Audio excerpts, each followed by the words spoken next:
Yes, the cuticle is that waxy layer. So this is the cuticle. It is the waxy layer. Now, what is the function of the cuticle? That waxy layer. The function of it. Yes. It prevents water from escaping. How would you put it in? You're right, ne, Papa, ne? How would you put it in proper scientific terms? Hallelujah. It prevents water loss through transpiration. Ne? So what does it prevent? It prevents water loss. Through what? Through spelling. Through transpiration. But what is transpiration? What is transpiration? What is transpiration? Loses. You're there, man. Yes, the loss of water in a plant through its aerial parts. What are its aerial parts? Like the leaves. Ne? The leaves. And where does this water escape in the leaf? Through the stoma, ne? Or stomata many. Ne? Many stomata, one stoma. Ne? So it is a waxy layer that prevents water loss through transpiration. Ne? Good. But then again, the cuticle has a characteristic about it, similar to P. What is P again? Upper epidermis. The upper epidermis and the cuticle. Remember that they are transparent. Ne? They are transparent. How does that affect them being transparent? How does that affect photosynthesis there? Light can pass through easily. Ne? Yes. No, not really. It depends on what question you are being asked. Ne? Good. But if you just wrote epidermis, if I told you to label it's an epidermis, ne? You just didn't specify upper or lower. Yes. So they are transparent. Both there. So the upper epidermis and the cuticle are transparent. They are transparent. Ne? Why are they transparent? To allow what? Light to penetrate. So let's put it like this. I'll write it on the side properly for you. So the upper epidermis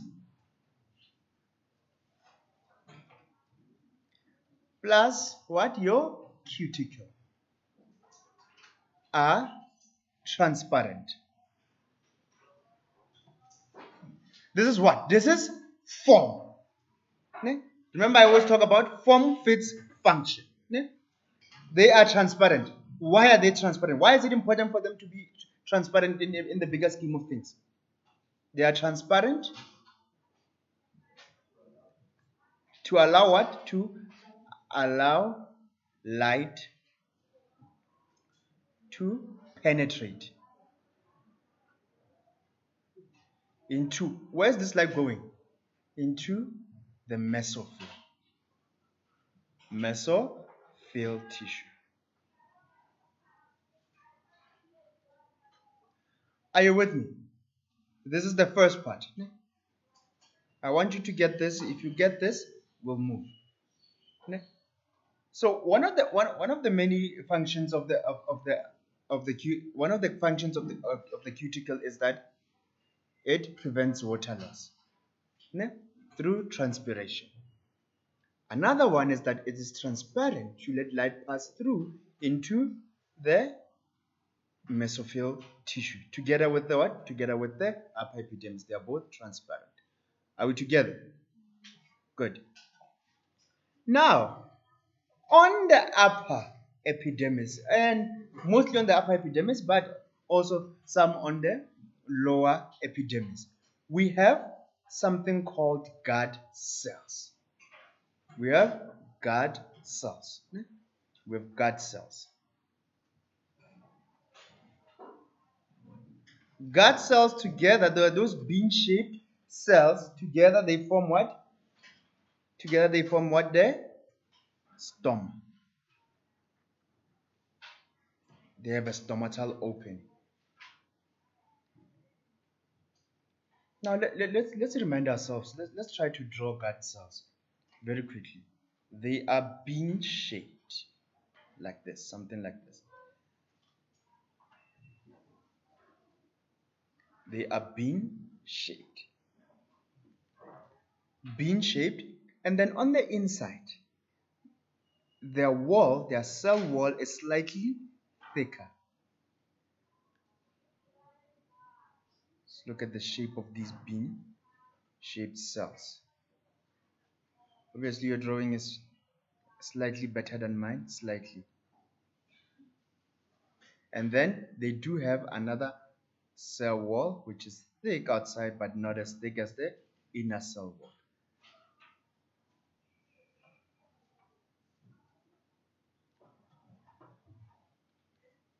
These are your gut cells. Then on the inside they will have your nucleus. Both of them have a nucleus. They have a nucleus. Both of them do. And they have an inner, a thick, or let's do it, a thick inner wall. What is that? A cell wall. And a thin outer wall. These are your gut cells. And then right in between them, they form a stomatal opening. Call that the stomatal opening. It is the stomatal opening. What are they missing? They are missing something else that they contain. They have a whole lot of what?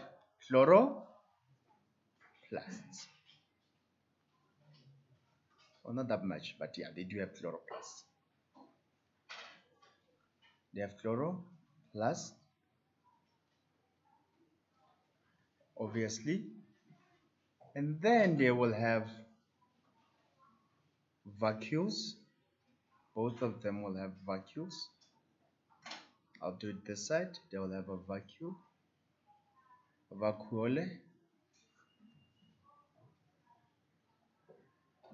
They have vacuoles and all other and some other cell contents like your cytoplasm and. So I'm just highlighting the most important parts. So yes, we drew these two cells. What is their main function?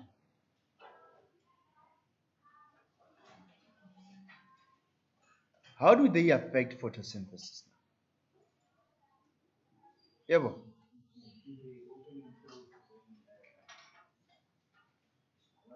Okay. Yes, they open. Ne?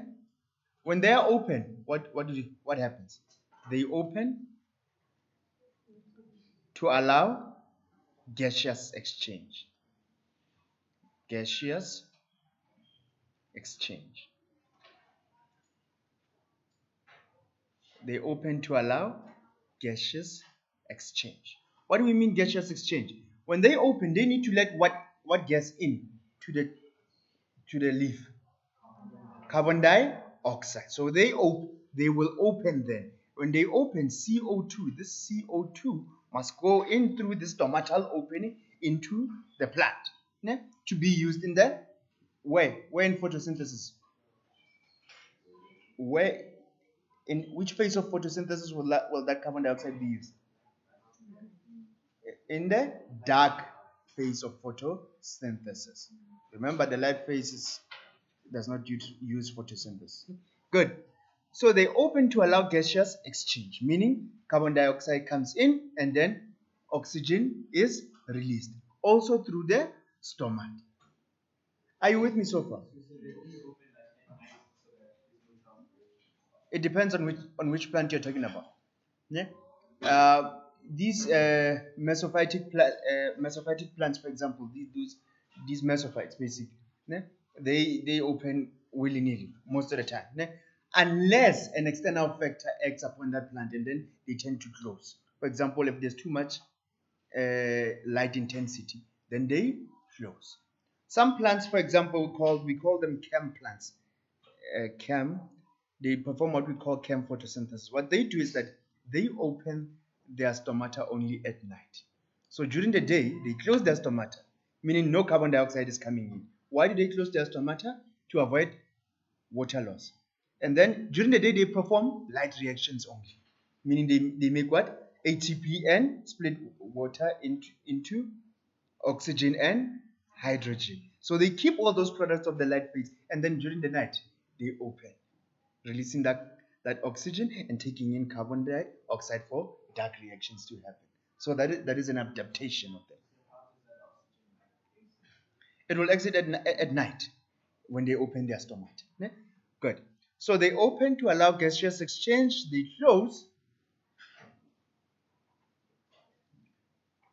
close to reduce water loss through transpiration.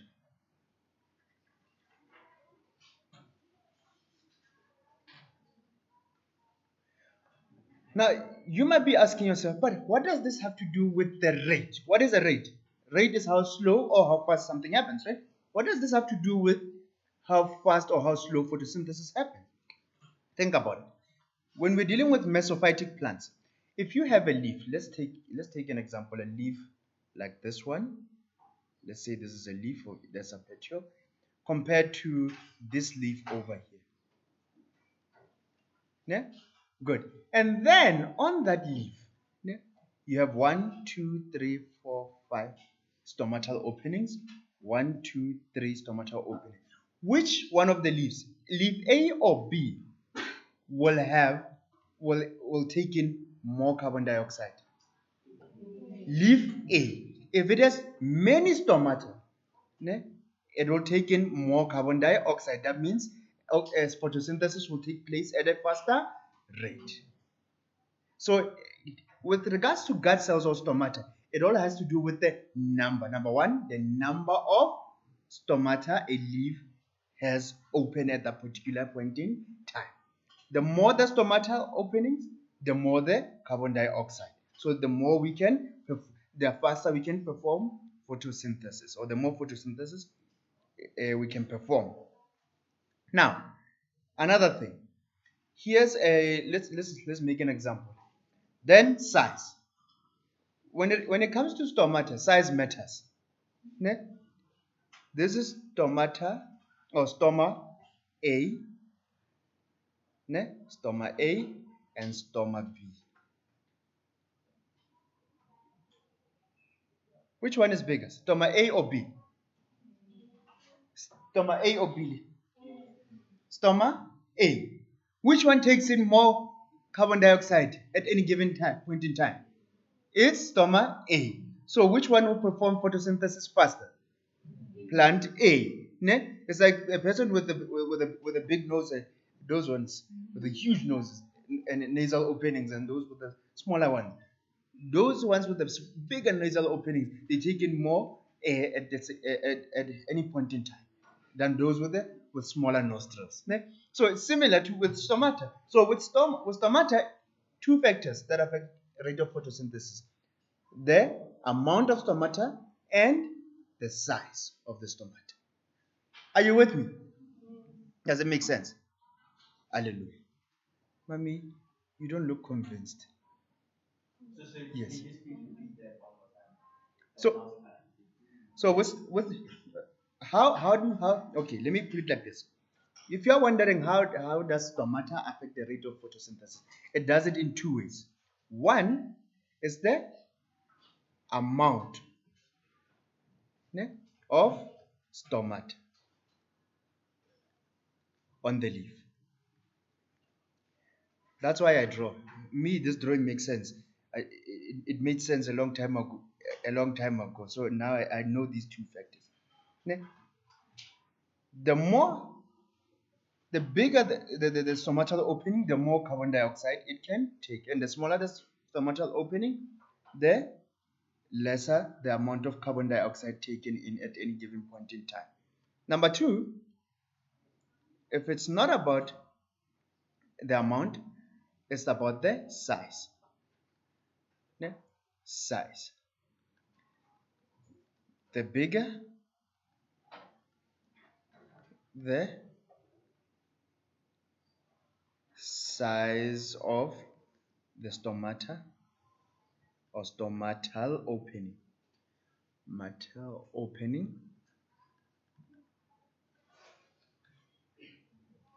The more CO2 a plant takes in. So plants choose. It's either you have many small stomata or you have one big, or a few big ones. It all depends on the plant. Speak. Yes, these are still internal factors that affect photosynthesis. Are you with me? So far, what have we looked at? We have looked at cuticle and the upper epidermis. The upper epidermis consists of specialized cells that form stomatal opening called guard cells. We'll take it slow. Then what follows after the epidermis and the cuticle? Papi, what are these? These cells. Ash. Papi, tell me. What do we call them? Yes, level V. We call them what? No. That's S. The spongy mesophyll. What are these? The palisade mesophyll. The palisade mesophyll cells. Look at their structure. Yeah? Look at their structure and then let's discuss the palisade mesophyll. Come in. Let's discuss the palisade mesophyll cells.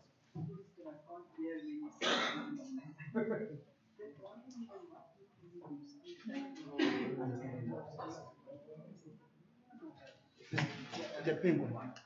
This one. The experimental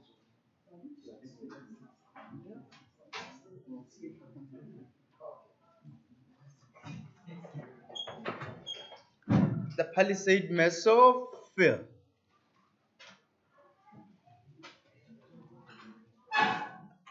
Now let's look at the palisade mesophyll. First things first,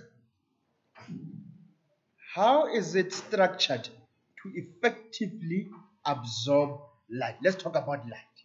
How is it structured? Its form to effectively absorb light. The more light you have, the more photosynthesis you have, right? Good, but up until a certain point. But how are these now cells structured to absorb light? Let's start with light. Absorbing light. Let's put it like this, absorbing light. Palisade mesophyll, absorbing light. How are they structured to absorb light? Yebo.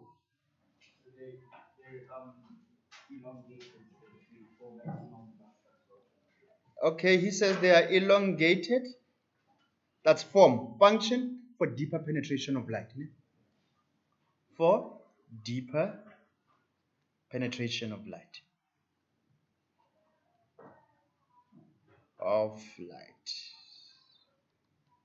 They are elongated. You can see them. These cells over here. Compared to their cell counterparts, they are longer. Good. Yes. Aha. They are you can either say they are perpendicular or at a 90-degree angle to the upper epidermis. So when I come, this is where you need to mention which epidermis it is. So they're at a 90 degrees to the upper epidermis, not the lower epidermis, to the upper epidermis. Why? For easy access to light.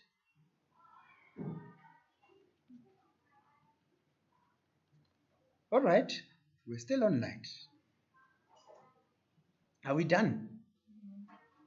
What else? Okay,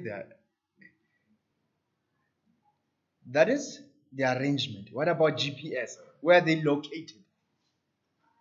They are located, locations, directly under the upper epidermis.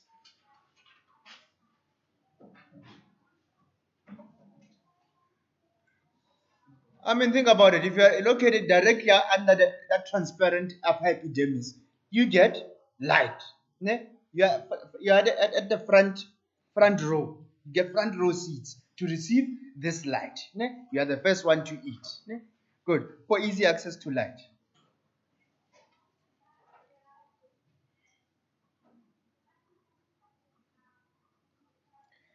So they get first preference. They are the upper class of all the mesophyll tissues. They get first preference to light. You sit at a 90 degrees angle, sir, directly after the upper epidermis. Are we done? So that is them absorbing light. What else? They are also tightly packed together. Eh? They are tightly packed together. Why? For maximum absorption of light. If you look at them, if light comes in, if sunlight comes in, they don't want any of these sun rays passing them. They are very greedy. They're like, okay, let's stand tightly packed together. Either one of us is going to get the sun rays. So they're tightly packed together for maximum absorption of light. For maximum absorption of light.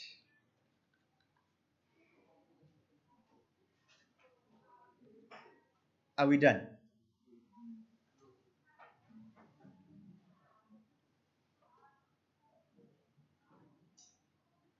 Papi, hello, I'm getting my phone. While you're at it, tell us, how are they adapted to absorbing light? Again, while we're at it. You're saying what? I'm asking you. The mesophyll tissue, are they adapted to absorbing light? You don't know, but you're on your phone. Let me teach you something about listening, my son. It is a skill that you must harness in life. Nisio, you can go sit. You'll get this probably next week or something.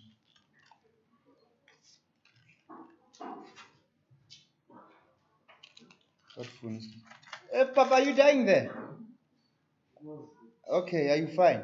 What phone is this? What's the name of your phone, Papa? Huh? Oh, it keep on. Oh, Samsung. Sorry, cut you up.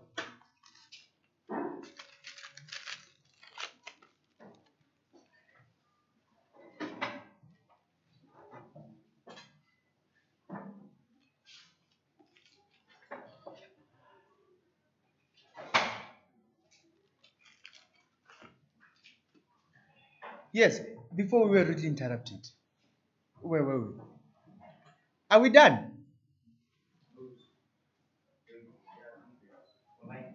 Uh-huh.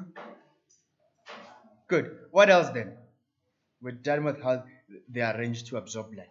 What else about the mesophyll tissue can we say? They have a lot of what? Chloroplasts. Ne? For photosynthesis.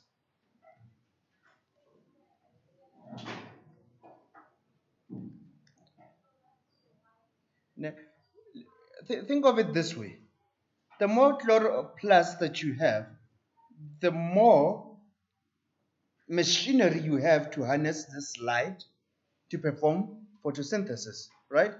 Instead of, if you had a fewer chloroplasts, all this light will go to waste that you're trying to absorb. So if you have a lot of chloroplasts, more photosynthesis will happen. It will happen at a faster rate. So that is your mesophyll tissue. If you remember these structural adaptations for it, basically to absorb light for photosynthesis, then you will be fine. So far, so good. All right.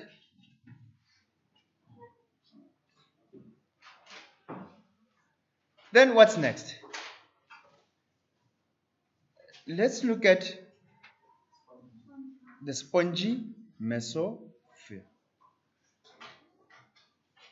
The spongy mesophyll.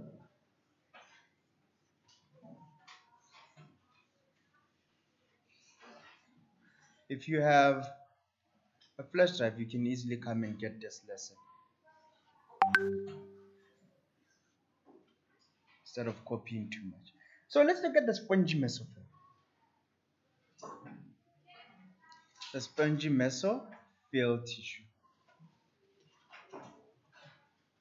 First things first with the spongy mesophyll. What about their shape? Let's talk about their shape. They have an irregular shape. They have an irregular shape. What does this irregular shape lead to? They have an irregular shape. It leads to them having intercellular air spaces. Let's look at them. They have irregular shapes, and then in between them they have spaces. We call them intercellular air spaces. And why are these intercellular air spaces important? Yes, yes, they're important for rapid diffusion or movement of gases, and in most times and water. So you can see how these ones link together. The mesophylls, the spongy mesophyll has irregular shape that leads to air spaces. That is important for what? The air spaces are important for rapid diffusion, rapid movement between the cells. Diffusion of water and water, CO2, sometimes O2. Ne? Rapid diffusion of gases and water. So that is the spongy mesophyll. And both of them, remember, for this easy diffusion of gases to take place, the mesophyll tissue, both the spongy and the palisade mesophyll, have thinner walls, thin cell walls for easy diffusion. So those thin walls for easy diffusion of gases. Because if they were thick, diffusion would be very difficult. Ne? Are you with me? Okay, I haven't bored you to death yet. Then what other parts do we have? We dealt with this mesophyll, the mesophyll tissue, the upper epidermis, the cuticle, the gut cells. Apology interruption. Please note that Mrs. Reinecke will be in her class from the next lesson, and Mr. Azari's classes, Ms. Gant from the next lesson. Thank you. Great. Let's label here quickly. Let's label this. Q. It is the xylem tissue. R. The phloem tissue. Ne? The phloem tissue. Yes. If I'm gonna, what these? What do you mean, Papa?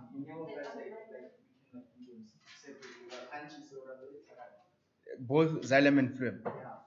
Okay, let's start with xylem then. Xylem, what do you think about when you think of plumbing? Plumbing. You think of water. Your plumbing systems transports water. Ne? Good. So, the function of the xylem is to do what? Is to transport water and mineral salts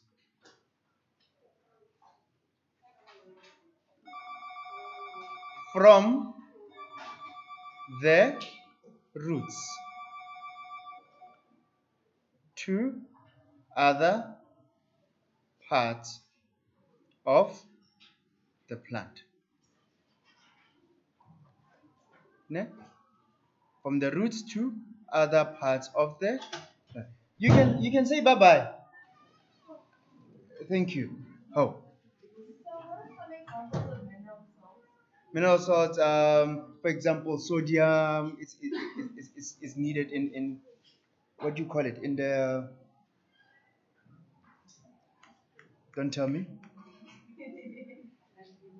gut cells, ne? For opening and closing of the gut cells. So those are examples of mineral salts. Ne? Good. Then, how does this now affect the rate of photosynthesis? Because we're talking about the rate of photosynthesis. I want us to link this to the rate of photosynthesis then. Remember, what does a plant need for photosynthesis to happen? We need water. A plant needs H2O. The more H2O is absorbed, the faster photosynthesis can take place. If we're not having water, then we won't be able to perform that light phase reaction where the plant splits water into oxygen and hydrogen, that high energy element called hydrogen. So it needs this water, and that is why the xylem is also important as an internal factor. Ne? Then if it's not the xylem, it is the phloem, aka Uber Eats.